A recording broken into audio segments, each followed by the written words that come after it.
MPs, सबसे ज्यादा खासदार गोरक्षा के समर्थन में हैं, और मुश्किल से कुछ एमपीज जिनकी संख्या 10 भी नहीं थी वो गोरक्षा के विरोध में हैं। तो 10 एक तरफ हैं, बाकी एक तरफ है, तो इसका माने प्रस्ताव पारित होना है। अगले दिन जिस दिन ये वोट के लिए आया तो पंडित नेहरू ने कहा कि मुझे कुछ कहना वोट से पहले। क्या कहना है जी? पूरे संसद की निगाहें नेहरू जी की तरफ। नेहरू जी ने कहा कि अगर गोरक्षा का प्रस्ताव पारित हुआ तो मैं इस्तीफा दे दूंगा। ये बात मुझे इसलिए कहनी पड़ी कि मेरे दोस्त संदीप ने नेहरू जी का कोट किया है। कई बार हमें धोखा हो जाता है, चेहरा कुछ होता है, असलियत कुछ होती है। हमारे देश में अभी थोड़े दिन पहले से एक बहुत बड़ा मामला आया है सामने, बहुत गंभीर मामला है। वो अगर राजनीतिक लोग उसको थोड़ा बाजू में रख दें तो भी देश के लिए बहुत गंभीर मामला है। गंभीर मामला ये है कि रूस की खुफिया एजेंसी केजीबी के एक बहुत बड़े ऑफिसर ने एक दस्तावेज आधारित किताब लिखी है जिसमें उसने नाम लेके कोट किया है कि भारत के कौन कौन प्रधानमंत्री, कौन कौन मंत्री रूस से पैसा लेते रहे और रूस के समर्थन में इस देश में कानून बनाते रहे। उस किताब में मित्रोखिन नाम का वो ऑफिसर है, उसने लिखा है कि भारत में प्रधानमंत्रियों का मुखौटा कुछ होता है, कार्य कुछ होता है। ये बात आपको समझ में आए इसलिए मैंने सुना है कि नेहरू जी आजादी के पहले भाषण दे रहे हैं कि कत्ल खानों के सामने से गुजरता हूं तो मुझे घिन आती है, 1 मिनट में खड़ा नहीं रह सकता, चील कौए मंडराते हैं, मेरी आत्मा मुझे कचोटती है। प्रधानमंत्री बनने के बाद जब गोरक्षा का प्रस्ताव आता है तो वही नेहरू जी कहते हैं कि प्रस्ताव पारित हुआ तो मैं इस्तीफा दे दूंगा। क्यों? कारण क्या है? इस पे खोज होनी चाहिए कि आजादी के पहले एक कहा और आजादी मिलते प्रधानमंत्री बनते इस्तीफा देने लगे। अब उस जमाने में होता क्या था, नेहरू जी की धमकी के इस्तीफा दे दूंगा तो पूरी पार्लियामेंट हिल गई महावीर त्यागी को छोड़कर, क्योंकि उनके ऊपर इसका कोई असर नहीं था, क्योंकि वो कांग्रेस के टिकट पर कभी चुन के नहीं आते थे। तो जो कांग्रेस के टिकट पर चुन के आने वाले खासदार थे उनके लिए प्रश्न खड़ा हो गया, अब क्या होगा? नेहरू जी इस्तीफा दे देंगे, सरकार चली जाएगी, पता नहीं दोबारा जीत के आएंगे कि नहीं आएंगे, मंत्रिमंडल में स्थान मिलेगा कि नहीं मिलेगा। ये होता है ना, आज भी होती है ना तकलीफ। अभी थोड़े दिन पहले एनडीए सरकार चलती थी, श्री अटल बिहारी वाजपेयी ने कहा इस्तीफा दे दूंगा। देखा आपने कैसे तमाशा हुआ? एक दिन ऐसा हुआ, श्रीमती सोनिया गांधी ने कहा मैं प्रधानमंत्री नहीं बनूंगी। आपने देखा कैसा तमाशा हुआ दिल्ली में? ऐसे ऐसे खासदार, बंदूक, तमंचा, मैं अभी आत्महत्या कर लूंगा क्योंकि सोनिया गांधी हमारी वो प्रधानमंत्री नहीं बन रही है। थोड़े दिन के बाद क्या हुआ? वो वहां चले गए, वो वहां चले गए। किसी ने आत्महत्या किया क्या? सोनिया गांधी प्रधानमंत्री नहीं बनी फिर भी किसी ने आत्महत्या किया क्या? राजनीति में चेहरे कुछ होते हैं, मुखौटे कुछ होते हैं। इतने सारे उदाहरण मैं आपको दे रहा हूं एक ही बात समझाने के लिए, मुखौटे कुछ होते हैं, चेहरे कुछ होते हैं। बिल्कुल जरूरी नहीं है कि कोई बात जो कह दी है उन्होंने पब्लिकली उस पर वो टिकेंगे, क्योंकि हिंदुस्तान की राजनीति का यही सबसे बड़ा दुर्गुण है। एक दिन बोलना, अरे मुझे तो गलत कोट किया है अखबार वालों ने, अखबार वाले सुना देंगे देखो तुमने बोला है, हाँ बोला है तो तुमने गलत अर्थ निकाल लिया इसका। अब कितने अर्थ होते हैं किसी शब्द के, ये पॉलिटिशियन से आप पूछिए। ये जो बीमारी है ना भारत में, नेहरू जी के समय से है, आज की नहीं है। मैं आपको ये समझाना चाहता हूं। और चूंकि ये बीमारी उस जमाने से है, इसलिए गोरक्षा का कानून आज तक बना नहीं इस देश में। जब जब संसद में कोशिश हुई, कुछ न कुछ अड़ंगा इसी तरह का। एक और उदाहरण देता हूं। 1966 में, आप में से कुछ लोग होंगे, मैं तो तब पैदा भी नहीं हुआ था जिस समय की यह घटना है। भारत के लाखों संतों ने एक बहुत बड़ा जुलूस निकाला दिल्ली में, गाय रक्षा होनी चाहिए, कानून बनना चाहिए। गांधी जी तो तब थे नहीं, विनोबा जी थे, गांधी जी के शिष्य थे। उनका आशीर्वाद लेके बहुत बड़े बड़े साधु संत इकट्ठे हुए।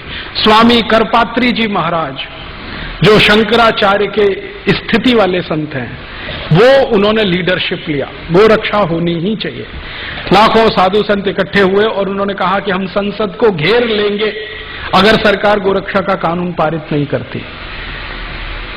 सौभाग्य या दुर्भाग्य जो भी कहिए, स्वामी करपात्री जी महाराज के थोड़े दिन पहले के आशीर्वाद से श्रीमती इंदिरा गांधी प्रधानमंत्री बन गई थी। तो स्वामी करपात्री जी को लगता था कि इसको तो आशीर्वाद मैंने दिया है, अब ये कैसे मना करेगी मेरे काम को। स्वामी जी को मालूम नहीं था चेहरे कुछ होते हैं, मुखौटे कुछ होते हैं। अच्छा, विनोबा जी ने भी आशीर्वाद दिया था, आपको मालूम है, श्रीमती इंदिरा गांधी को। इंदिरा गांधी जब प्रधानमंत्री बनी थी तो उनकी पॉलिटिकल पोजीशन बहुत कमजोर थी।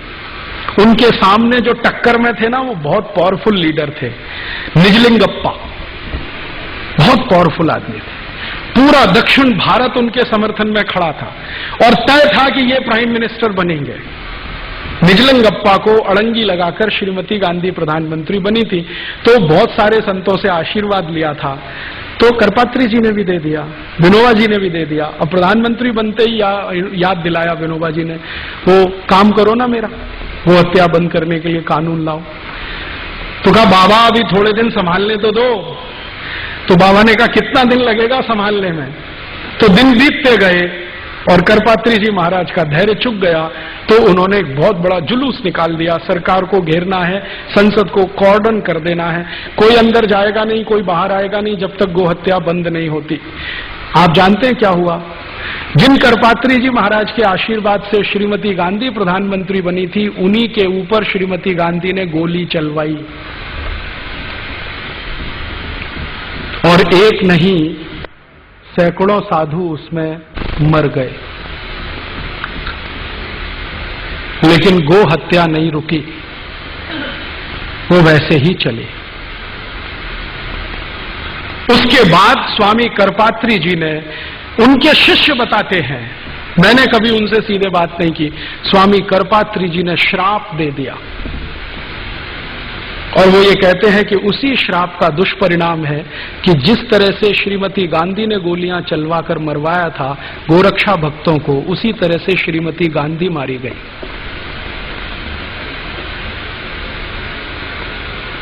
और ये अजीब संयोग है, मैंने इस पे थोड़ा काम किया तो मुझे पता चला, श्रीमती गांधी ने जिस दिन ये गोली चलवाई थी उस दिन गोपाष्टमी थी।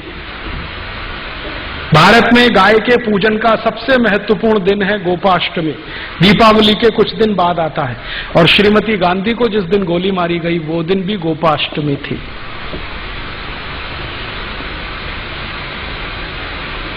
ये सब हुआ लेकिन गो हत्या नहीं रुकी।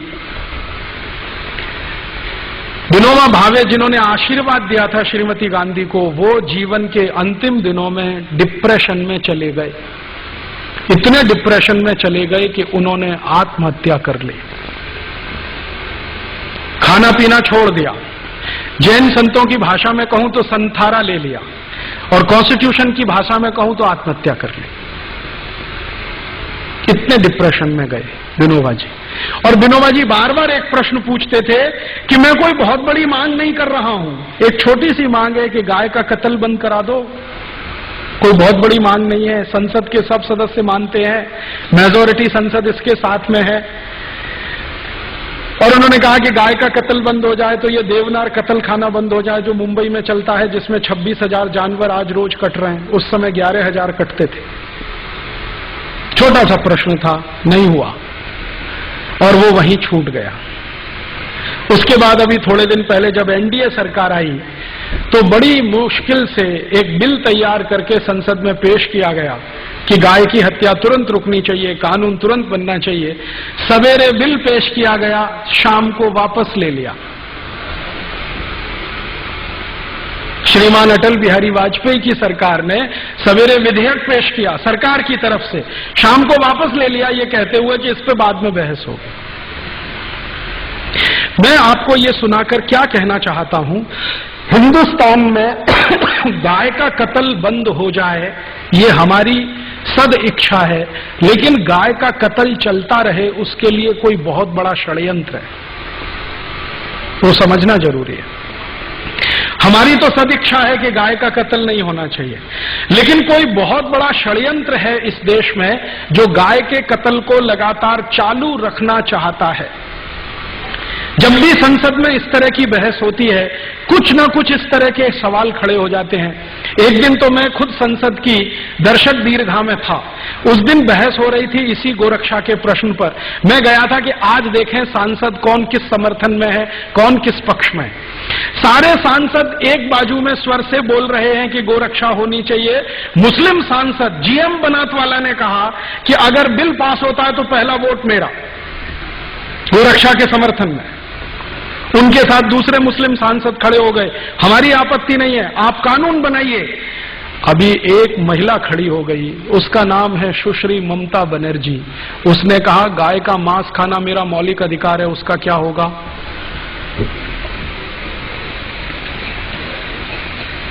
गाय का मांस खाना मेरा मौलिक अधिकार है, उसका क्या होगा?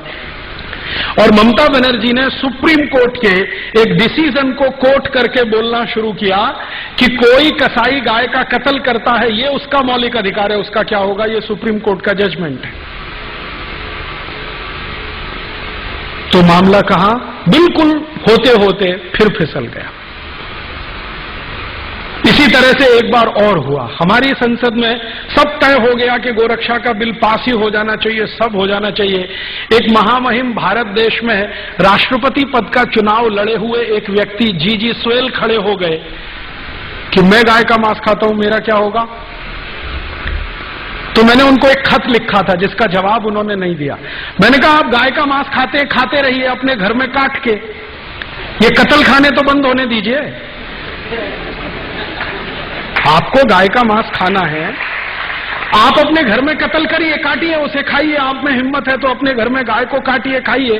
आपकी बीवी बच्चे भी आपको देखें उसको काटते हुए, खाते हुए, पड़ोसी भी देखें आपको काटते हुए, और अगली बार आप राष्ट्रपति पद का चुनाव लड़ें तो सबको पता तो चले कि ऐसा व्यक्ति इस देश में राष्ट्रपति बनना चाहता है। जवाब नहीं दिया उसके बाद, क्योंकि इस तर्क में क्या बुराई है? आपको गाय का मांस खाना है, ठीक है, खाइए ना, घर में काटिए, खाइए। ये कत्ल खाने क्यों चाहिए आपको? ये तो आपके मांस की सप्लाई नहीं करते, ये तो एक्सपोर्ट करते हैं सबका सब। आप खाना है तो घर में काट के खाइए। उसके बाद बंद हो जाती है सारी बहस।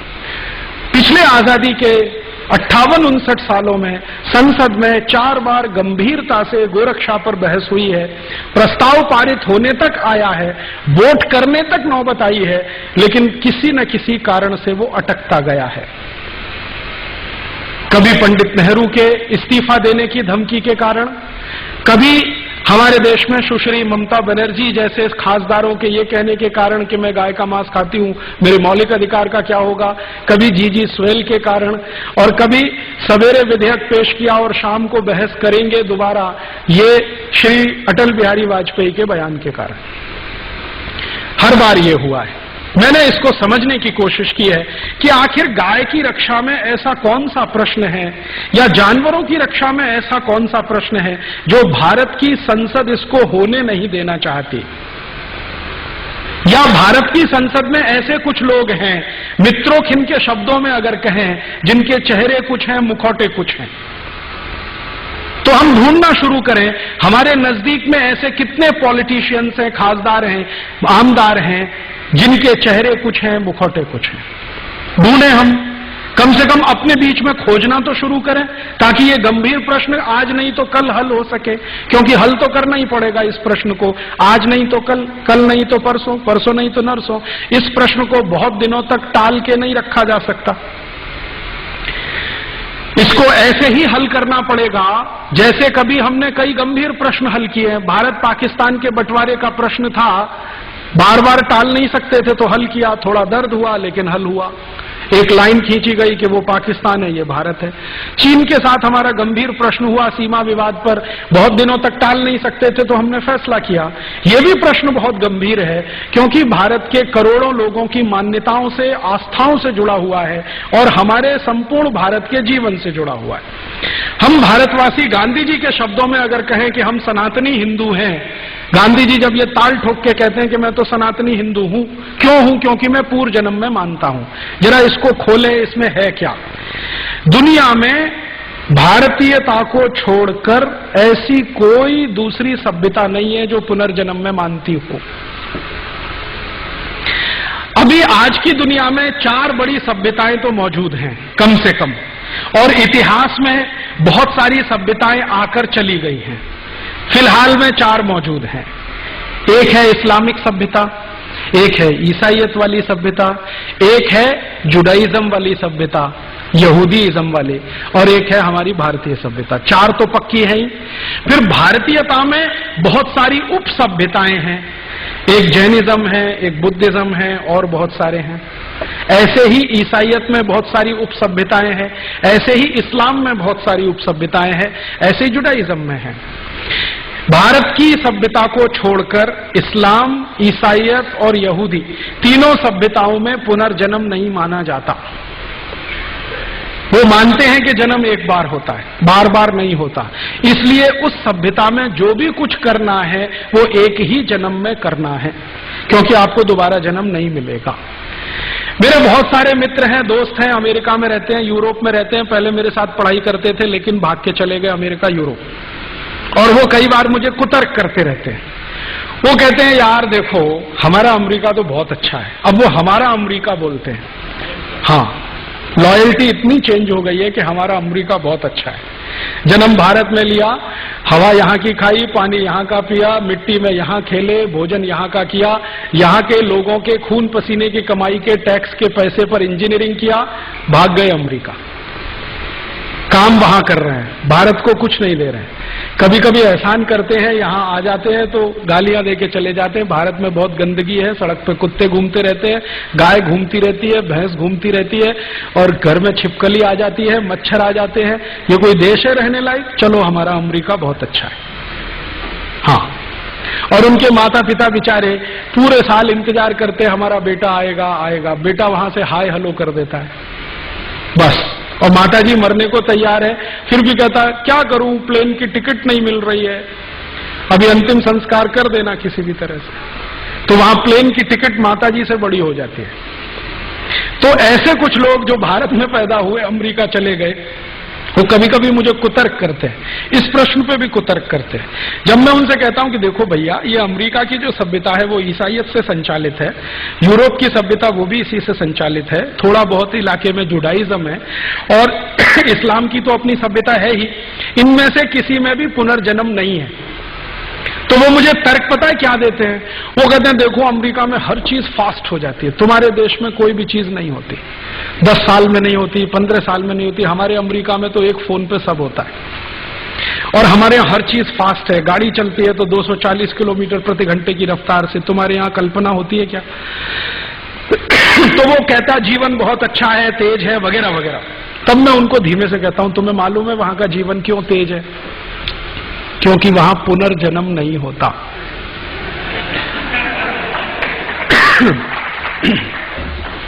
आप इसको गंभीरता से सोचिए जरा। जिस जीवन में पुनर्जन्म नहीं है वहां क्या होगा? जो करना है इसी जन्म में करना है, तो जल्दी जल्दी करनी पड़ेगी कि नहीं?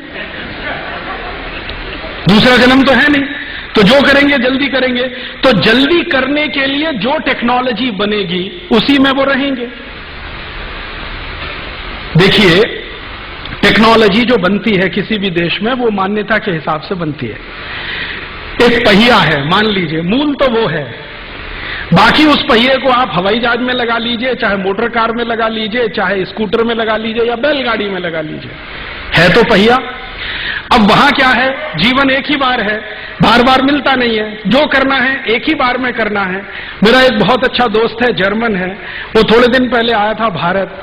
दिल्ली में हम लोग बैठे बात कर रहे थे तो बड़ी चिंता करने लगा, यार भारत देश ने न्यूक्लियर बॉम्ब बना लिया है। तो मैंने कहा तुमको क्या परेशानी है, बना लिया तो तुमको क्या परेशानी? अरे यार पाकिस्तान ने भी बना लिया। मैंने कहा क्या तुम्हारी प्रॉब्लम क्या है? जर्मनी ने भी तो बना लिया है, फ्रांस ने भी तो बना रखा है, ब्रिटेन ने भी तो बना रखा है। उसने कहा प्रॉब्लम यही है कि इनमें से किसी ने भी अगर गिरा दिया तो मैं तो मरने वाला हूं। तो मैंने कहा सो व्हाट, मरने वाले हो तो फिर पैदा हो जाना। उसने कहा मैं नहीं मानता ना पुनर्जन्म होता है, तुम मानते हो इसलिए तुम तो दोबारा पैदा हो जाओगे, मैं तो नहीं आने वाला, मुझे तो ये दुनिया देखने को फिर कभी नहीं मिलने वाली, इसलिए मेरी चिंता है ये एटम बम। ये जो जल्दबाजी के लोग होते हैं ना, उनकी सबसे बड़ी चिंता है कि ये होना चाहिए वो होना चाहिए, क्योंकि शांति से उन्हें इसी जन्म में सब कुछ भोगना है, सारा भोग इसी जीवन में करना है, चाहे एड्स हो जाए, चाहे डायबिटीज हो जाए, चाहे कुछ हो जाए, भोग नहीं छोड़ना है, क्योंकि अगला